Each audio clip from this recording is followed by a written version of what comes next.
Hi guys and gals, I'm Special K. And I'm Jazzy J, and we'd like to welcome you to our new podcast, Red Rhino Radio. The following is a conversation with Grand Master Massan Ghorbani, considered by many to be one of the greatest martial artists not only in Ireland, but revered and respected around the world. We'd just like to give a quick shout out to our sponsors. We don't have any, so if anyone would like to support and help our channel out, please get in contact with us, we'd really appreciate it. As a quick side note, can we just say that having the chance to hang out with Grand Master Massan Ghorbani, talk with him on the podcast, Record a quick self-defense move was one of the most memorable moments of our martial arts journey. he could have been anywhere in the world right now, but he didn't. He set aside his time for us. He treated us as equals, as human beings. He made us feel special on the podcast. And who are we? Just two local lads with a dream. Meeting Grand Master Massan was one of the highest honours that myself and Carl have had on our martial arts journey. This is our conversation with long-time martial arts hero and now our good friend, Grand Master Massan Ghorbani. Wax on, right hand. Master Massan, thank you so much for being with us here today. It's a tremendous honour for both myself and James to have yourself here today. Thank you so much. Really appreciate it. We really appreciate it. We'd just like to ask you a few questions about your amazing history and your lifetime in martial arts. The show is all about you and your philosophies and your history, and we'll just I suppose get just right into it. So the first question we'd like to ask you is just how old were you when you got into martial arts? I was initially around 10, 11 when I started martial arts. But before that I was involved with different sports in the school, like athletes and football and things like that. But martial art, my first martial art was Olympic wrestling, freestyle. So that was when I was 10. Wrestling where I started, tell you. And would that have been in school that you would have been introduced to? No, I just wanted to start some sport, and my brother-in-law, one of his colleagues was a coach, a wrestling coach, and the club was close enough, 10-15 minutes drive from the house. So I decided to join, and it was great. As you know, Olympic wrestling is one of the strongest martial arts. Very tough, very demanding, because you're constantly moving your own body weight, the opponent's body weight, so it can physically very demanding. But it was a great start, and interestingly, even nowadays, a lot of my friends say, "Oh, Massan, you have a grappler's shape." So I kept the physique from then.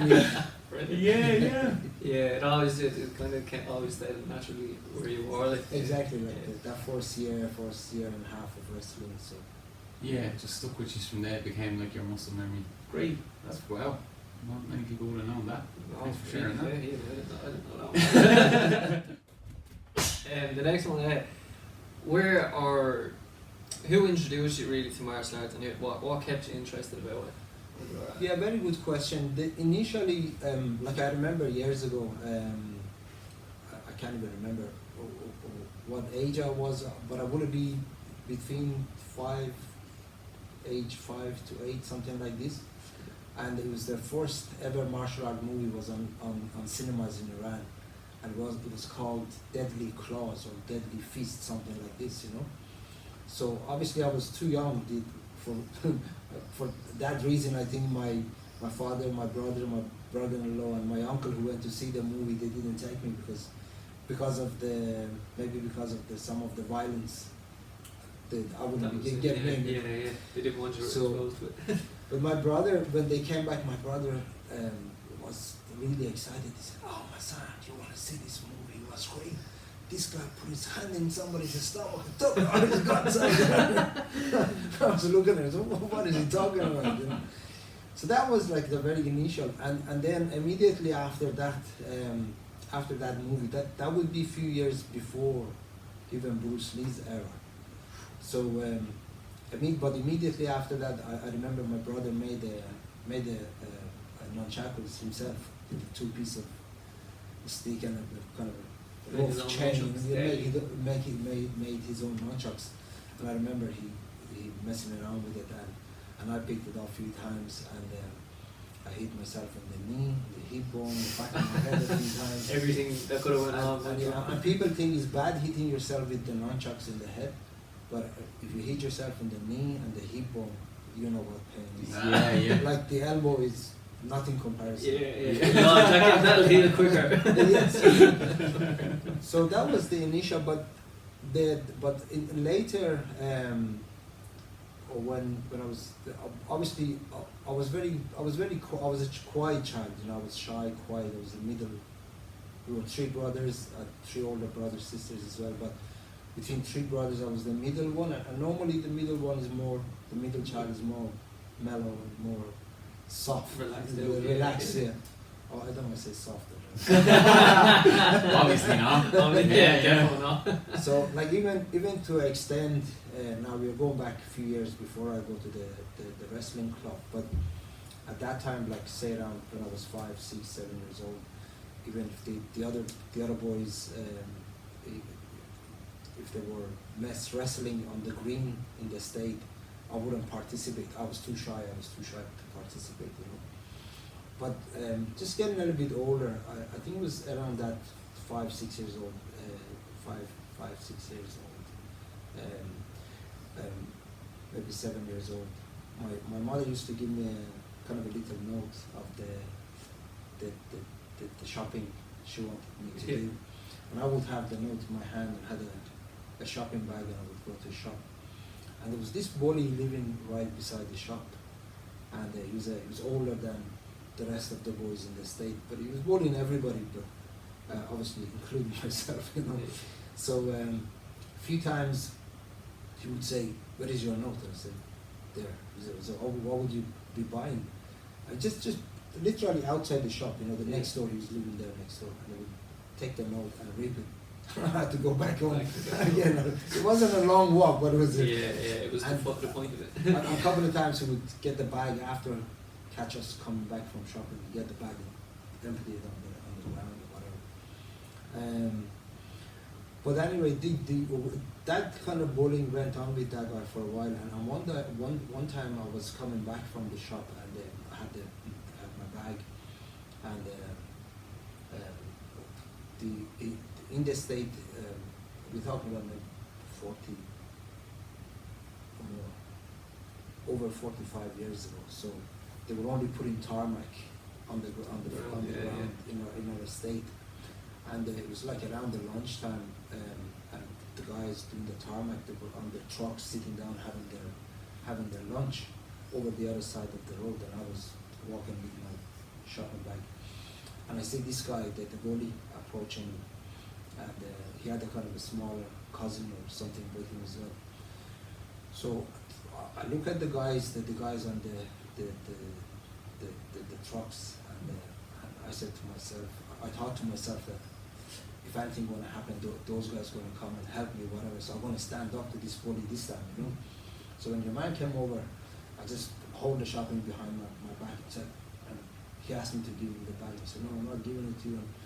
Anyway, whatever happened, I just remember somehow I put a thing down and we kind of grabbed each other, but I managed to trip him, sweep or trip him behind his legs, and he fell down into a ditch and started crying actually. And then the other, his cousin came over, but he was much smaller, so I just pushed him away, and I just looked, see if any of the guys, the tarmac workers would come help, and they were all sitting there watching and laughing, and so I just got my shopping and ran. But after that, there was no more bullying from this guy. But up to then, I didn't have the confidence to do it because, and that time, I was nearly sure that like those the workers, being bigger people, would come and save or save me if something went wrong, whatever.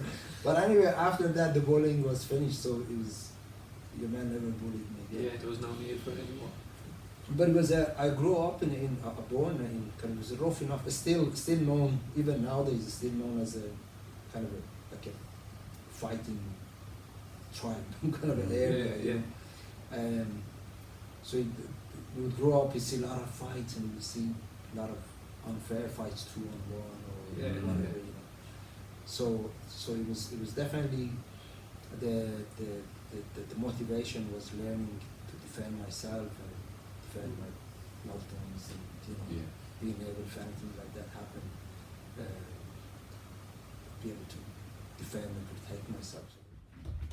Can you tell us who your teacher was, and can you tell us about him? Yeah, as I said, my wrestling teacher was my brother-in-law's colleague in where he worked, and I still remember his name, Mr. Marvin Yan. Shout out to Marvin Yan, Coach Marvin Yan. Yes, yeah, and he had trained some very good wrestlers. And, also, some of his students were in the national team, and he would be very well known name back in Iran. But anyway, about a year after that, the revolution happened in Iran. Then the Islamic revolution, so the clubs and everywhere were closed, and things were changed a little bit. So around the revolution time, obviously with the club being closed, a style became very popular in Iran. It was called Kung Fu Tua. So it was almost known as Iranian Kung Fu. It was developed by one of the former Iranian king, the Shah bodyguards. It was developed by him, but he had studied in China obviously. A lot of instructors from that style, they were teaching that style in parks and open space, because the clubs were closed at that time. So one of my good friends, Reza, he asked me if I was still training, and I said, "Oh, sure, the club is closed and I'm not doing anything." And he said he has started training in Kung Fu. So he asked me if I would be interested to participate and train, and he said, "You'd be very good at it, whatever, you know." So he was a good motivator, and so I started Kung Fu Tour, and I trained 4 years, and my first instructor was Firuz Habibpur. He's very well known. He was one of the top students of the founder of this style, and still is highly respected even now. Remember, he would be around 80 years of age or maybe more, but he's still healthy, very strong, and very well respected. After Kung Fu, I did short, little bit of Taekwondo, not for long. And one early morning I was training in the parks, and I tear my hamstrings, and it was one of the most painful experiences in my martial arts, because even sitting down would be sore. So I couldn't do any kicking or stretching, anything like that. But after a few months after that, healed a little bit, I joined a local American wrestling club, and I learned all my kind of flips and break falls and all that kind of stuff. So in the same way that it wasn't good that I keep changing the style, but I have learned something really special from each style. So my break falls that came very handy then with Hapkido, because in Hapkido you have to have a very good break falls, came from my initial training in my American wrestling, which also the break falls are very important in that. And then after that, when my hamstrings fully healed, I seriously start Kyokushinkai, knockdown karate Kyokushinkai, which is still very popular. Yes, yeah, it was the most popular style at that time in worldwide, because a movie came out. It was a full movie on the cinema screens, just showing the birth of Kyokushinkai, knockdown karate, and it was the first, in a way, it was the first full contact karate style that became internationally recognized. before that there was a couple of other styles like Goju Ryu and but the Kyokushin Kai became worldwide recognized. I really enjoyed that. It was tough. It was really, really tough because it wouldn't be any session that you would do a bit of sparring and go home and not having sore ribs. And your legs were from the low kicks and knee kicks to the legs and things like that. You couldn't bend your knees for 3 days. So, but I really enjoyed that. And even when I came to Ireland, I joined the Irish Kyokushin Kai Karate, and I travelled as a member of the Irish team to a British Open Championship in Wales, and then a few months after that I competed in almost like the European World Open Kyokushin Kai, which was won by Steve Arnell. Steve Arnell is one of the 100-man committee, one of the most most respected 100-man committee, which it was amazing to see those guys fighting 100 black belts in 100 consecutive minutes, an hour and a half of fighting. Especially Kyokushin Kai, because if you can imagine your both bare fist, no padding, no foot pads, no shin pads, no nothing, a lot of low kicks, leg kicks, knee kicks are allowed to the ribs, to the body, the bare knuckle punching to the body, to the ribs. Sometimes you clash fist. It's not great. Can you kick in the head? You can kick a knee to the head, So imagine like Thai boxing without gloves, you're just not allowed punching to the face. You're not punching and elbows to the face, but you're allowed punching to the body, elbows to the body. The head you're allowed 3 seconds hold and knee kicks and things like that. So head kicks would be allowed with the bare foot. And, there's a lot of knockouts in knockdown karate fights, and a lot of good kicking knockouts as well, because Oyama, Sosai Oyama, that's who was the founder of Kyokushin Kai. He's actually a Korean himself. Right. Yeah. So if you compare a Kyokushin Kai to any other karate styles, Kyokushin Kai is the only karate style that has a lot of axe kicks, spinning kicks, high kicks, and things like that. Whereas most traditional karate, the kicks are more. Those guys are just absolute legends. That that's great. And after that, what? After Kyokushin, but when I came over here, I continued training and competing with Irish Kyokushin Kai national team. But then I become very interested in kickboxing, because one of my idols was Benny the Jet. Mine too. I remember. When again we were only 14, 15, and we would only see those fights in remember those big videotapes. VHS. VHS. You sit down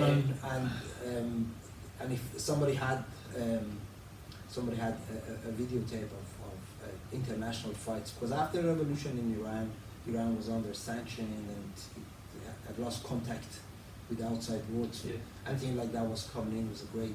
We all would sit down and watch and enjoy watching that. So then I started kickboxing with the it's called Kickboxing Ireland right now, but at that time it was AKI, All Style Kickboxing Association of Ireland. So it was Eddie Ince was the president of the AKI and the kickboxing. So I got involved with kickboxing. I really enjoyed kickboxing competitions and in kickboxing. I won the All Ireland WKA professional belt, which was a 7-round fight, 7 minutes. Amazing. That was a killer. Is there any footage of that fight? There is on YouTube. There's all the rounds on YouTube. And then one of the other highlights was my kickboxing was fighting against a guy from England who was a boxer and a kickboxer. It was held in Jury's Hotel. It was one of the biggest and most successful full contact shows in Ireland.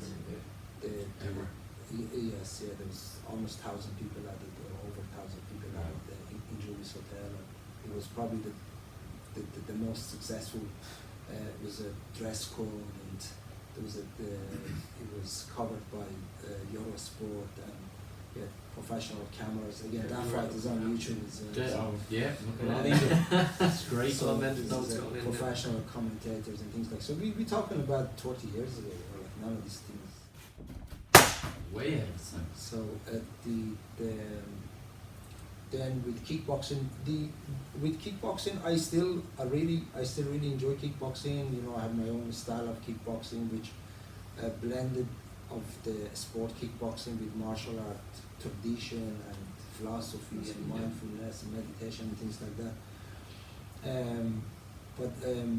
It was after winning some of those competitions. Even I went to in a local area. I did a lot of security work, door work as well. But I was only walking with one of my friends. We were walking the main street, Bray, and it was late at night, and a fight broke out, and I went to stop the guys or whatever. But one of the guys turned on me and just grabbed my jacket. I was a big guy as well, but he was a little bit drunk, and he was holding my jacket. He was holding my chest like this, but he wasn't punching or kicking. So I didn't feel like I didn't have to punch or kick him. So, but I couldn't break the hold. And eventually I had to sweep him when he fell down. Then he let go. But I went home thinking, I said, it's not right. I have to be able to break these kind of holds. Break the hold, disarm him or whatever, you know, and submit him without punching or kicking or without causing any damage. Without causing any damage. I was already a European champion. I was. So you knew you could fight. Yeah. But I thought I need to learn something that I'd be able to submit somebody without. Without like actually initially punching, kicking like somebody who doesn't know anymore. So I searched and I came across Shinmo Hapkido. It was in one of the. It was actually on that month. Was advertised on the Combat magazine, you know, on the front page. So I contacted the European headmaster, which was the late Jörg Ziegler, who just passed away about a year ago. And I immediately went over and I trained we did a week training camp together, and then we became very good friends, and we traveled a few months later. We traveled to Monterey, California, and trained with Grand Master Massan Ghorbani, which is the founder of Hapkido, Shinmo Hapkido. But he was based in Monterey, California at that time. So I didn't really know about him, you know, and I didn't know his connection with Bruce Lee. So he's the guy in the movie Game of Death, and as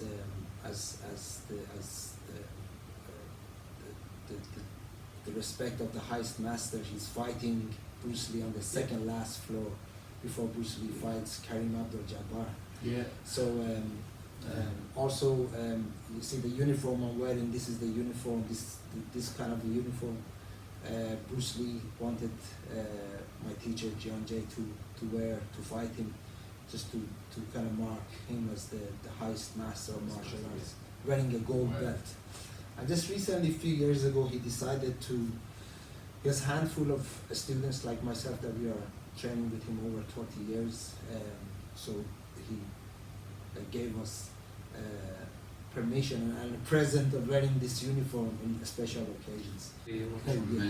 Really, So that's why I started Shinmo Hapkido. But Shinmo Hapkido, I think, I'll be honest, I personally think it doesn't matter what style you're doing, even if you're a very, very good MMA fighter, it's good to know this Shinmo Hapkido techniques, because by just a thumb lock or finger lock, minor joint locks, you can very easily get the big guys to kneel down, and you know, so as opposed to get into the ground with them or get into a punch up with anybody. Getting yourself work as well on Yeah. the ground. Even if you're not getting hit, you could still just do damage just by going to the ground. Anyway, Exactly, you know? yeah. It's like a lot more simpler kind of solutions. Like somebody grab your chest. So if you grab my chest, with, like anybody who's not doing say Shinmo Hapkido, how many options would they have? Punching, kicking, but if you're doing Shinmo Hapkido, so you just You seeing this? And somebody said, what if they punch? Punch.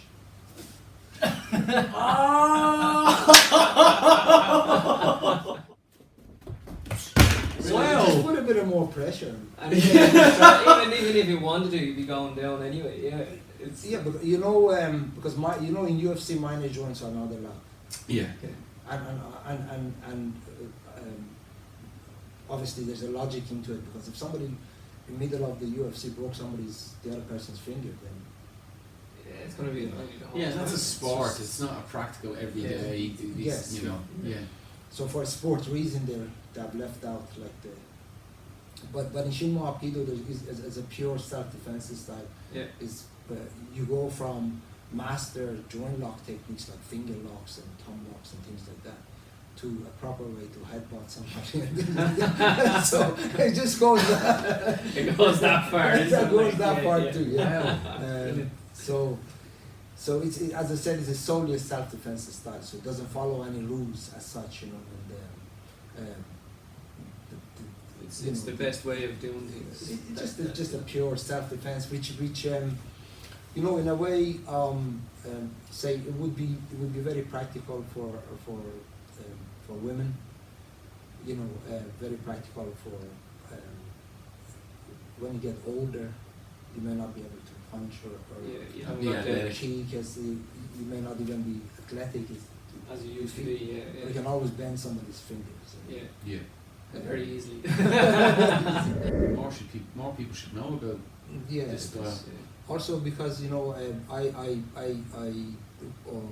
worked almost 14 years as doorman security in Bray, in nearly every bar and nightclubs and even some of the restaurants, and it was great to know those techniques, because if anything happened and you wanted to walk somebody out, you wouldn't get into a headlock with the person falling on the ground and punching, And all sorts of mess happening. It's amazing that when you put somebody in a minor joint lock and you just walk them to the door, they're just happy enough to walk away rather than, Rather than turn back and actually get back into it. when they walk the other side of the barriers, they might turn around and say, "I'll come back and I shoot you" or something like this. But There's always that. you're not getting. Also, you're not hitting anybody. When as a security person or as a doorman person, like I've seen it happening many times with other people who they just punch somebody and then that was it. For that reason. They punched, but the person wouldn't leave. They would stay there because they got punched. They wanted to fight more. Yeah, now the adrenaline's up. And everything's Yeah, good. exactly. Yeah. Whereas with the joint lock, it was like a red lights turns on. Say, don't mess with this guy. He's hurt. He hurts. I'll leave. Wow. He knows what he's doing, whatever. Without, and also you haven't humiliated them. You haven't punched him in the nose or hit him in the head or whatever. So I definitely recommend it for pure self-defense purposes. And because it's a Korean style, it has some fantastic kicks. So it probably has more kicks even than Taekwondo. Because it covers low kicks, middle kicks, high kicks, whatever. So and lovely spinning kicks and tornado kicks and things like that. So it's really good in that way as well. Every kick you want to learn.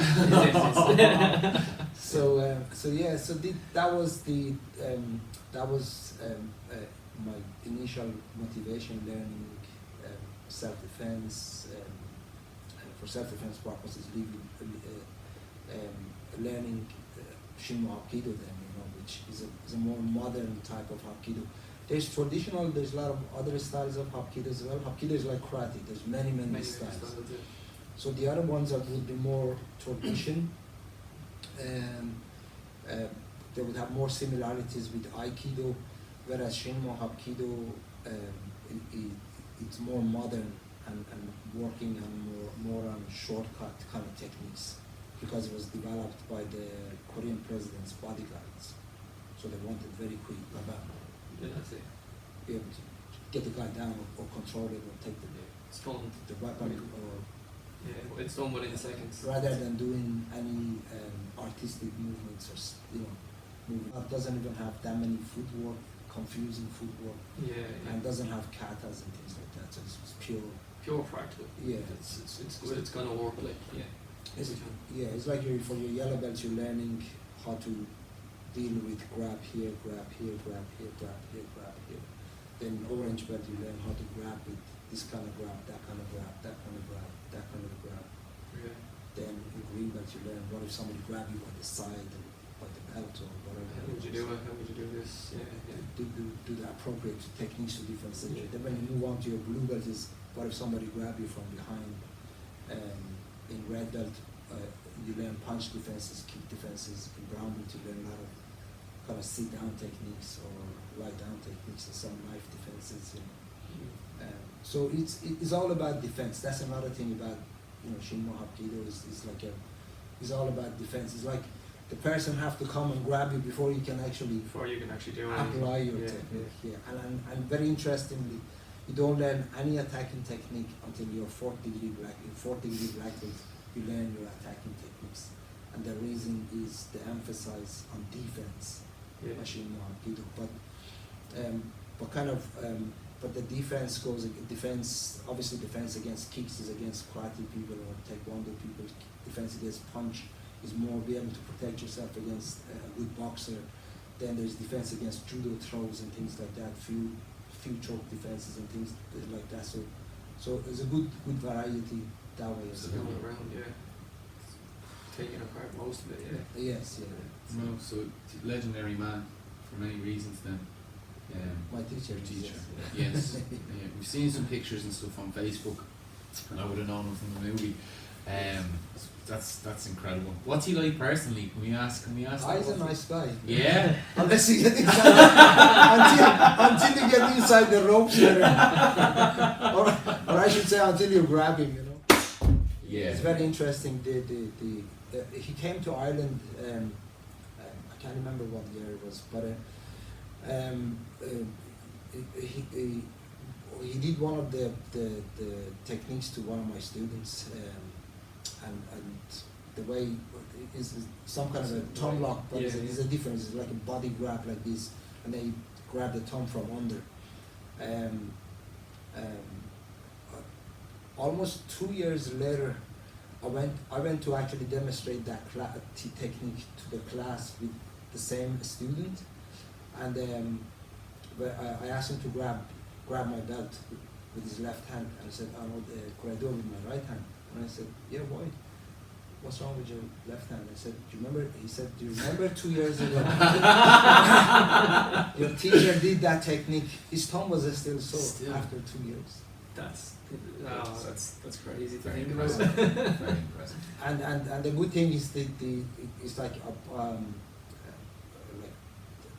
everybody knows, anybody have done techniques with him. Like he do the techniques are very, very painful, but he never injure anybody. Yeah. Very, very, but techniques are, even now, he's now over 80, he's almost 85, 86 now. And still, it's still hurt. Still not many people volunteer when he wants to show techniques. Yeah. And would he still travel and hold seminars and things like that, Master Massan? He was coming up to the Corona. So the virus, what happened to him? Up to that point, he was traveling and he was doing seminars in different countries. And we also went to Iran together with a big seminar over there. That was a great support over there. He did 2 seminars here, in Ireland. They went really well with a lot of people from different styles joined. But at the moment, obviously, with the virus and traveling restrictions and things like that, he's not traveling at the moment. But hopefully, after when things settle down again, it'll hopefully boost back up. Yes, because like you know, recently he appointed me as the European president for the Shinmo Hapkido Association. So we would love actually to bring him over again to Ireland and have all the European countries to come here for That'd be excellent. It'll be Excellent. if that's ever happening. yes, yeah, like with him, he doesn't even have to teach, just come in and just his present. Yeah, it'll give off that. Yes, yeah, because it's like a Shinmo Hapkido Association, like the representatives in different countries like Austria, England, Finland, Spain, they're all been his representatives for last 20 years or more. Yeah. You know, so it'd be great to bring everybody Together after in this. one, yeah. After all this. Yeah, it'd be nice just to get back to it with Yes, everybody. Yeah. I think you've answered more than half our Yeah. questions. Yeah. But if we could just revisit, could you just tell us a little bit, maybe about the culture from where you're from, and the influence that maybe your parents had on you, shaping you, growing up in, you know, as you said, you know, some troublesome situations in a place like that. Oh, yes, yeah. So Well, the culture, Iranian culture is like a very friendly culture. The food is very nice. A good few of my students have come from Ireland, have traveled a few times to Iran with me, and they really love it, you know, yeah. because of the food and the hospitality and everything like that. Being into martial arts, like Iran is massive. In every corner you find karate club, taekwondo. Every style equally is powerful in Iran. So it's like doesn't matter what style you talk or you decide to do. There's plenty of clubs and plenty of instructors and plenty of places to practice. The wrestling, the freestyle wrestling is in Iran we say freestyle wrestling is our sport, is our national sport. So say it was founded in Iran. Really? Well, this is well, we claim that anyway. You know. That's okay. I believe And then it. you have Greco wrestling. You know, Greco wrestling obviously come from Greece. Yeah. You know, and the difference is, you know, the Greco wrestling they're only allowed to grab from waist up, whereas freestyle you can The legs grab and your legs and all yeah, that as yeah, well, you know. Wow. So nearly everybody either learn a bit of wrestling or go to clubs for a little while or just already know. Nearly, Yeah, nearly everybody everybody. you know will have Yeah, some sort like, of martial art. You know, like in say in Europe, in America, as soon as two people want to fight, they start boxing, right? Yeah. In Iran, as soon as two people get into a fight, go for The Yeah, legs, yeah. Smart. to get you down. Yeah. go for the double take lift. It's a very sunny country, and you know,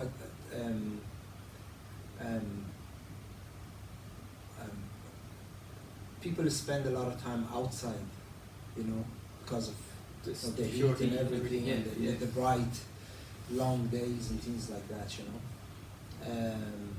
There's a lot of similarities, like between like Iran, Ireland, people, you know.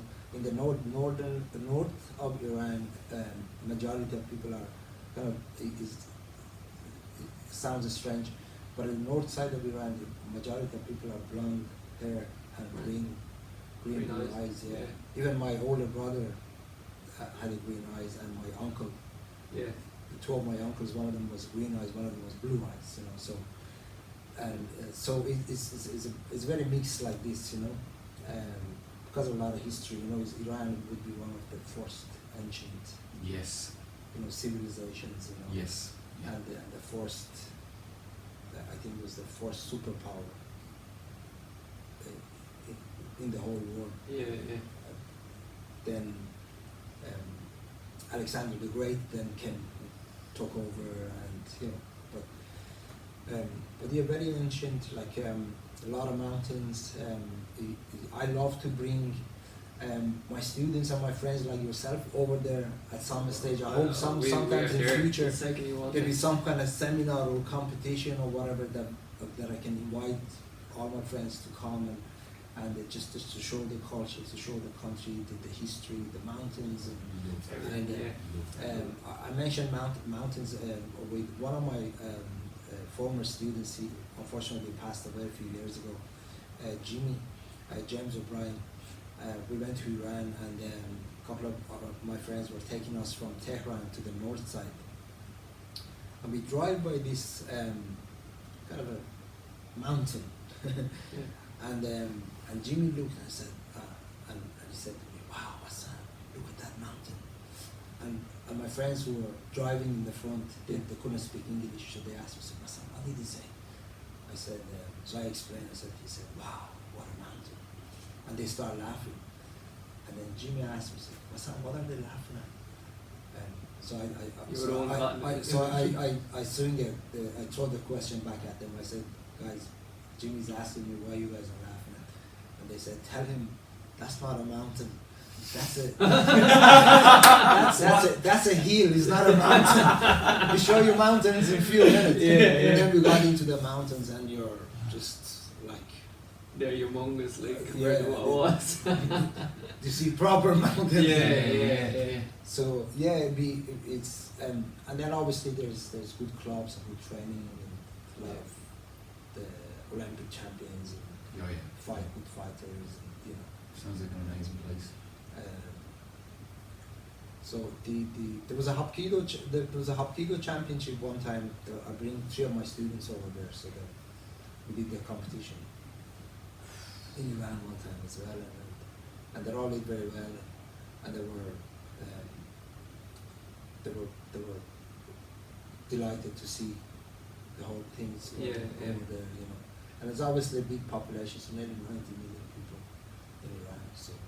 And great, such an experience as well going to something like that. Like just the amount of people coming in, and then I'd say there's a lot going on, So I'd say that was a great experience, and just to see. It was in many ways, with the new country, to see the ancient part of the world, as such, and the mountains, obviously it's more dry over there, but it's a lot more mountains and scenery, that kind of scenery, So. Can you tell us what the influence, as I say, shaping you growing up in Iran, like maybe your mom and your dad, and if you tell us a little bit about your dad specifically.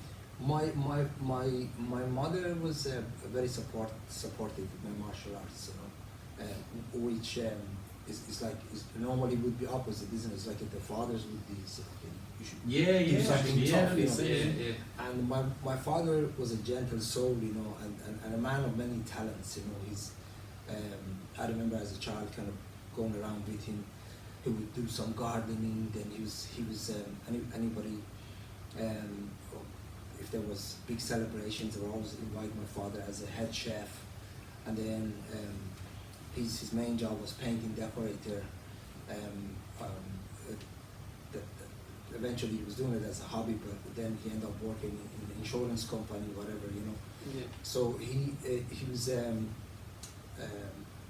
he just recently passed away a couple of years ago, before COVID. He passed away.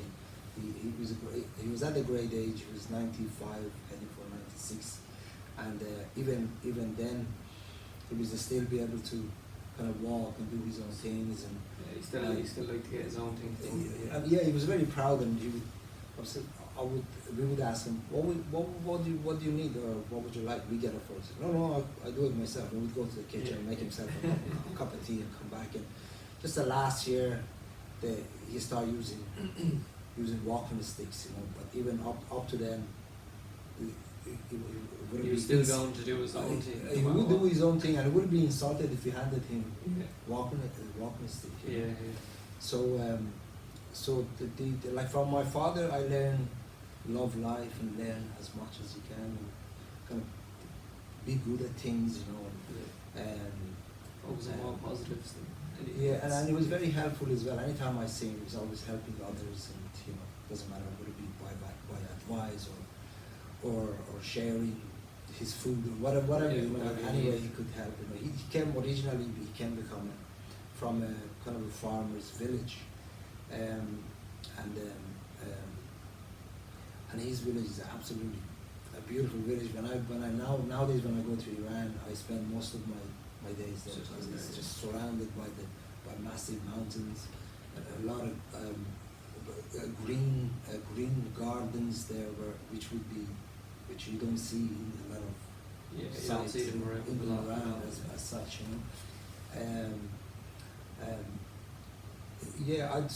My father's side, the kind of a yin and yang. It was my father's side was a more gentle side, and the art and the learn different things, and then my mother's side was kind of very supportive with my martial arts, and also my older brother was very supportive with my martial arts. And I remember we went to my first ever almost like a national knockdown karate championship, and we went. It was the very very first competition even I entered. We had done some sparring or go to other clubs to sparring and things like that. But this was a proper. After the revolution, when things were closed, it was the first competition. Organized and recognized competition. So me and my brother went and like Kyokushinkai is very rough anyway. Yeah. And then you can imagine 40 years ago, there's no protection. Some people weren't even wearing wasn't even a gum shield at the time, yeah. And like UFC 1, UFC 2, sometimes you would see somebody's tooth on the tatami and all that. So, but I won my section in that one. It was a lightweight section, and got a gold medal. Went home, and both my father and my mother, my brother was over the moon, because he was there and he saw the fights and things like that, and. Both my parents were very very proud, but I remember for weeks after, obviously my mother would be in the house more, my father was at work all the time, but for weeks after anybody came to our house, my mother would show the medal and say, look, he's after winning a gold medal in karate, Yeah, it was a prize possession. But he didn't like the bruises and things like that. I would go home, there was in Kyokushinkai, I broke my left arm twice. Was this in practice or competition? The one time was in competition, and one time was in practice. Just training. Yeah, yes. We were barefoot, barefaced, and slight mistakes. If you didn't turn your arm quick enough, but the round kicks were landing here. If they landed here with the blade of the shin bone, you're either fractured or whatever. If you weren't conditioned enough, and obviously that time we were just learning, we were just building. You were only building up to that stage. So it was very easy to get injured like that. Yeah. So he didn't like the injury. She didn't like the injuries, but she liked the gold medal and the certificate. For sure, we don't even like the injuries. Nobody likes the injuries. Is there any more that you can tell us maybe about your brother and his influence on you growing up? As you say, you were the middle child, but it sounds like you're well able to protect yourself. And usually the bigger brothers kind of like might try to shield you from some of the difficult things. With my unfortunately my younger brother passed away. My older brother passed away a few years ago, but he was a huge influence. It was totally opposite. Even we used to go the primary school, the secondary school. He was always in trouble, Yeah. And my parents were wanted in the school all the time.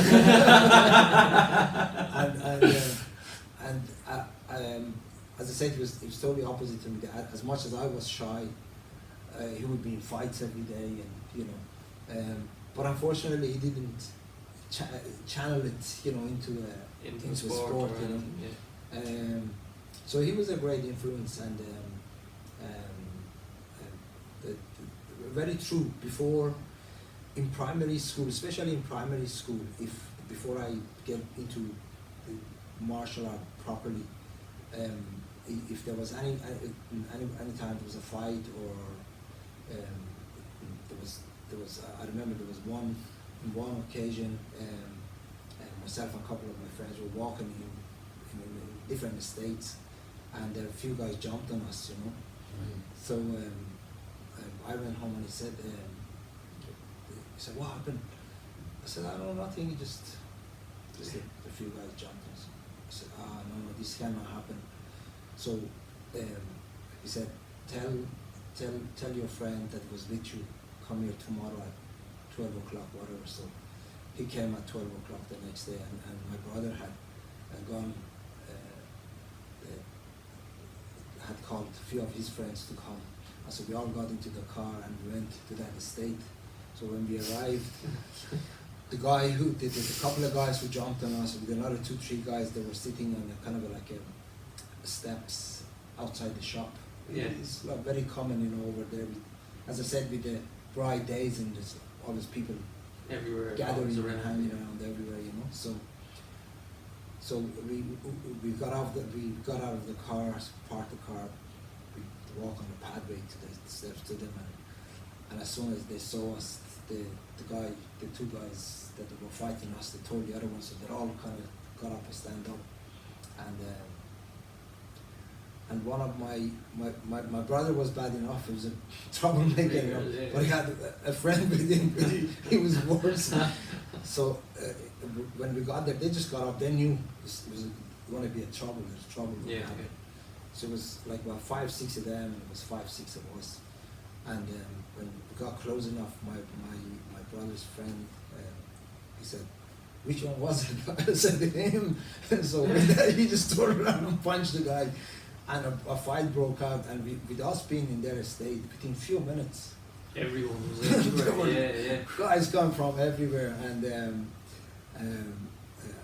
I'm not very proud of saying this part, but I have to say it. I pulled out the nunchakus, and it was the nunchakus that saved us, really. Yeah. Because it was, at one point I had my back against the wall, and it was 5-6 in front of me. Apart from all the guys were punching up with the others.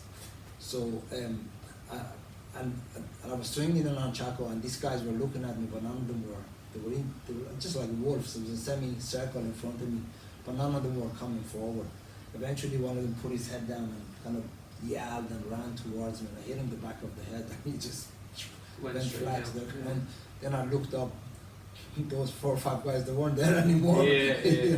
So it was a lot of things like that would happen, you know, when you were teenagers back in Iran, and all kind of in a kind of a gang fight like that. We weren't gang. We were I guess we just went over to talk and stuff. But it didn't work out that way, you know. It wasn't a well-thought out plan. Thanks very much for sharing that, Master Yeah. Massan. You know, I mean, you didn't have to say that, but I mean, this is real life. These things do happen, Yes, and you learn from it, and obviously, you know, a better man for it. Yeah, definitely. I must say, coming up through martial arts from white belt to black belt, from students to a black belt, then from black belt to a champion, then from a champion to a teacher, then to a master, whatever. It is really a life journey. You know, you make a lot of mistakes that when you get older, you're sorry for making those mistakes, but you have learned a lot from those mistakes. You know. Sometimes you like to have the undo bottom, undo some of this stuff. Go back a few hours. So obviously, if that thing would happen now, I wouldn't even tell my brother. You know, Yeah. nothing. I fell down. You know, Yeah. something like this. You know. You completely avoid what actually happened. avoid what's gonna happen next. You know. So yeah, you kind of regret. You look back at you regret. You've done a lot of things, but you also have learned a lot of. You know. Also, like as a fighter, I really believe that as a fighter, when you fight, you win. You win because you are superior to your opponent.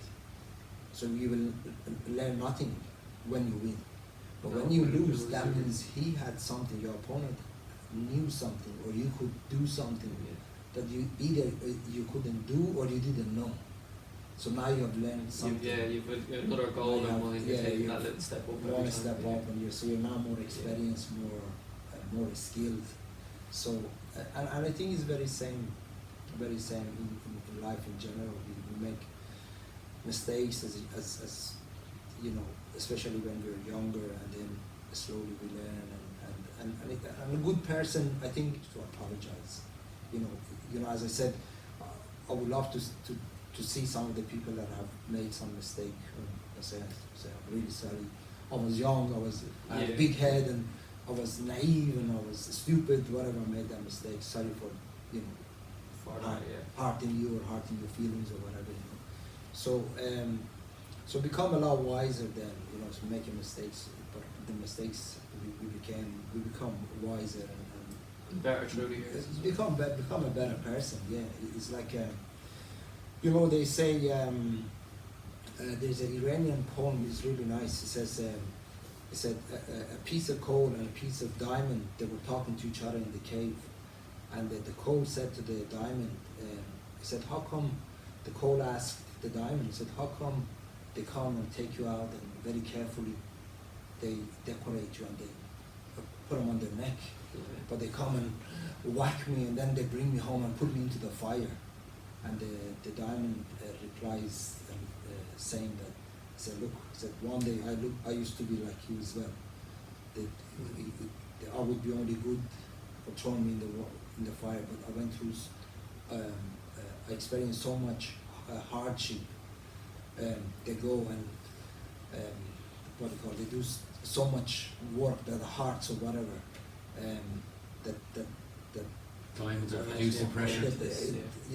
Now I become a diamond." But he said inside I'm exactly like you. But because of all that pressure, I convert to this diamond. Otherwise, we're both same inside, So I think human beings are always same inside, really. It's according to very interesting. According to psychology, this is adult psychology or kind of mentality, personality psychology. Really forms between the age of 1 and 3. So whatever you experience between the age of 1 and 3 is dictating and shaping you, and dictating you as how you act or react or respond in different situations when you're 20, 30, 40, 50, 60, 70, 80. So in a way we can say when people make mistakes, they're really they're innocent because it's a mistake made by that inner child as such, If they knew better, they wouldn't make that mistake. If they were as wise as when they were 20, 40 years older, they wouldn't make that mistake, So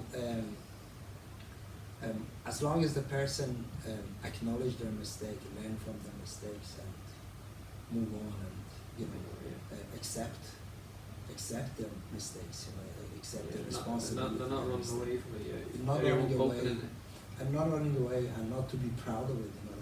You're open to it. You're admitting. Yeah, like sometimes people being mean, and then they're very proud of being mean, whatever. Whereas, where he's saying, I am sorry, I can grow from this now. Yes. As I go. Yeah. So definitely it's a journey of becoming a better person. Woo!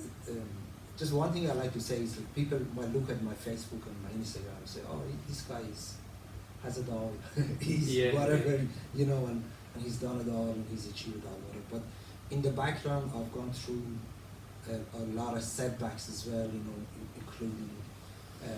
It didn't happen overnight. A bankruptcy, fights, divorce, anything that all those kind of setbacks, But I must say I was very lucky that I had my martial arts. My martial arts kept me Kept you steady. strong. Yeah. Because the training itself, you know, every time we do a intensive training, after a few months of intensive training, your brain start to producing certain chemicals like serotonin.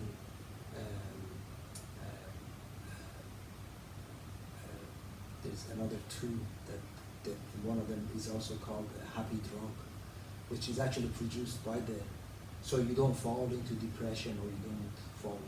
Yeah, you're at a level where Your happy in your your own happiness is maintained. You're going through setbacks, but your happiness is maintained. Your sanity is maintained. Whatever, you know. So that's one thing with the martial art. I think, obviously, I owe my physical health, my mental health to martial arts all these years, and then also, you know, it is a thing at the moment. People are kind of looking into too much luxury, and money is a huge thing, whatever. But I like to say, I have traveled the whole world, especially with the sport, martial arts, a cup doesn't matter, either competitions or seminars and things like that. And most of those times I never had money. It was the ambition. It was got me to those places. Yeah, It was the thought, it was the desire, it was the goal, and, you know, it was the energy. And then with that energy, I met, as you know, I met a lot of very famous people that if it wasn't for that energy, like I just traveled to Iran one year for my summer holidays, visit my parents, and Muhammad Ali was there, and one of my friends was hired for his bodyguards, so he came and picked me up and said, "You have to come and meet Muhammad Ali." And when we got there, it was thousands of people behind the door just waiting to see Muhammad Ali. Yeah. Kind of from behind the window, you know, and this guy just opened the door, bring me in, and sit me beside the Beside living legend. Yeah. having a chat. And I was, I don't know if you ever seen those pictures on Facebook. I have.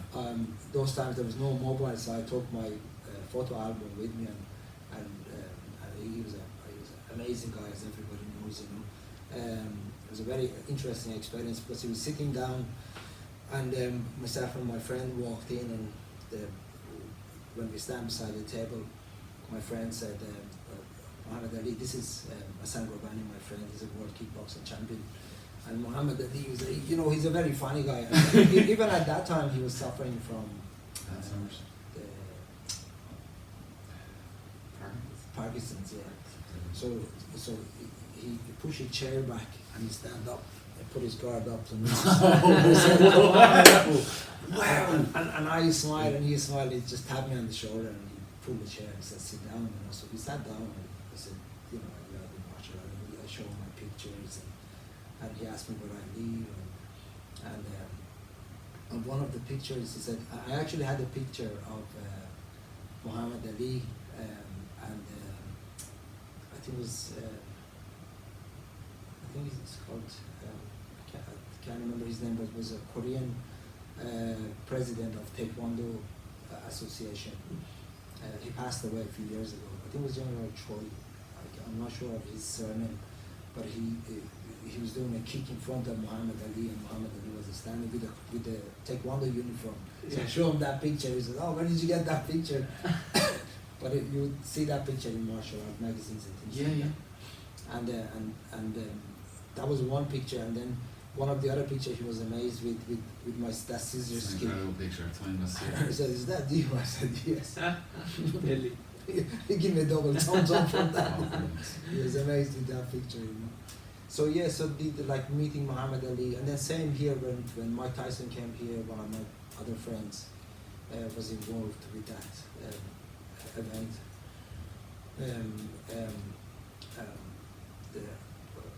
I met. Horse Gracie,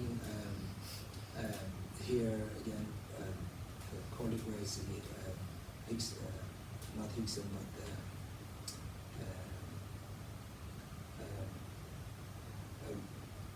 Hoyce and a couple of other Gracies anyway. And when a couple of years ago, I went to LA. My son lives in LA. I went to visit him, and there is a friend of mine. It's a distance friend. We met through Hapkido, and we only met a couple of times. But he's he has a club in LA as well. And I just sent him a message. I'm in LA, and it'd be good to meet up. And he said, "Oh, Massan, by the way, Benny the Jet will be here tomorrow if you'd like to see him." I'm there already. So okay, definitely. So and we had a great chat. I don't know if you've seen that. I did see a picture of you and Benny the Jet, and I just again, it never surprises me the pictures I see you with people with Master Massan. But for me, you know, Muhammad Ali, Benny the Jet, it's just, I can't imagine what it would like. So I'm just saying that it's the energy and it's the determination and energy and the ambition, you know. Otherwise, even if I had thousands of dollars, I couldn't You couldn't buy things that. anyway. I know what you're saying. Yeah. organize or arrange things like that. Yeah.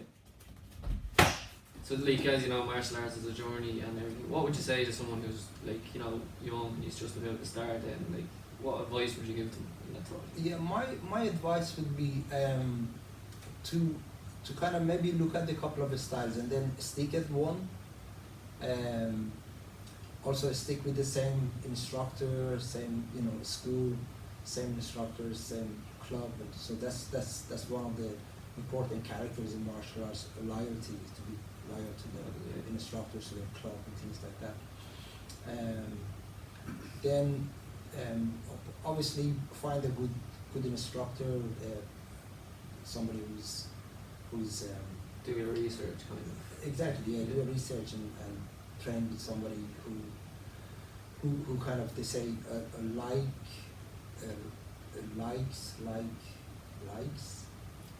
Kind of Like- who likes likes what he's doing. He's Uh, passionate yeah, about what he's same, doing. yeah, exactly. Yeah. It's kind of find that people with same mentality, same attitude, Yeah.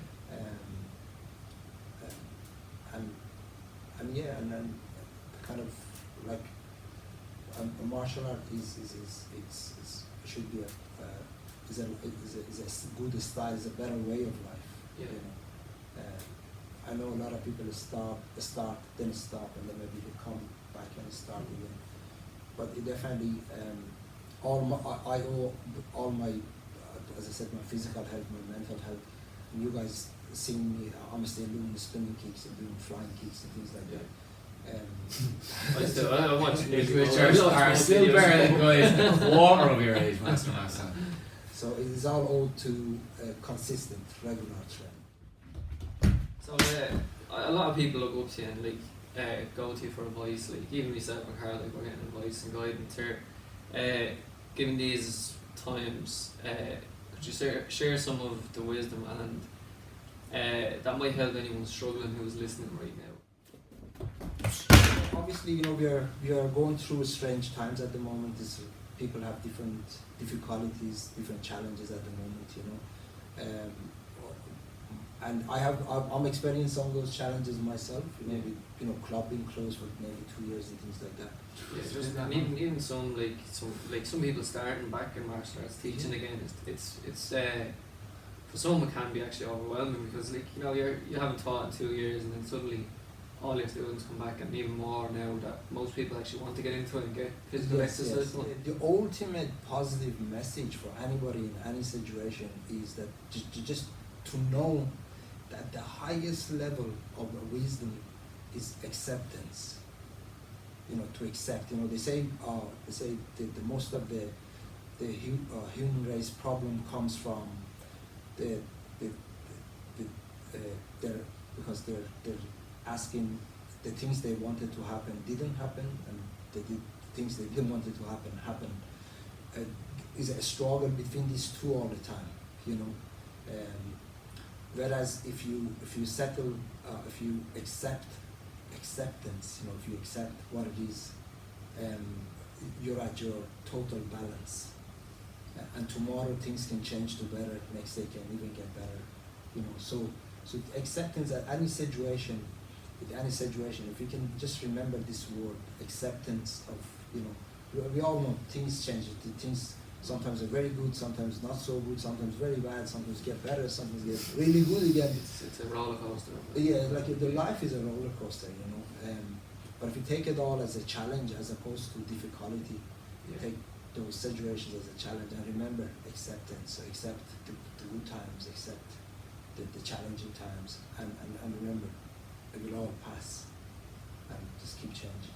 Like it'll continue on, life will go on. Continue on, yeah. Master Massan, you are a constant source of inspiration, and from me and Jay, just, you know, thanks so much for being thanks for here. this I opportunity. can't Thank you think of for a better inviting friend. me. It's an absolute pleasure to share this. And I'm sure we'll have many more with you.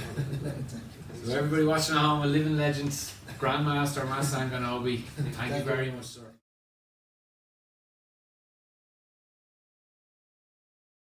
This is the part of the show where we'd like to end on past martial artists' quotes and philosophers and great minds. But we'd like to end this particular show with a quote from my mum, who's helped me through some really hard and difficult times as of late. She said, sometimes in order to make peace in your mind, you have to make peace with the demons who create them. Thanks guys, that's our show. I hope you really enjoyed it. Don't forget to like and subscribe to our channel for all the latest and greatest. That's our show. Thanks for watching. So until next time, friends, hoorah!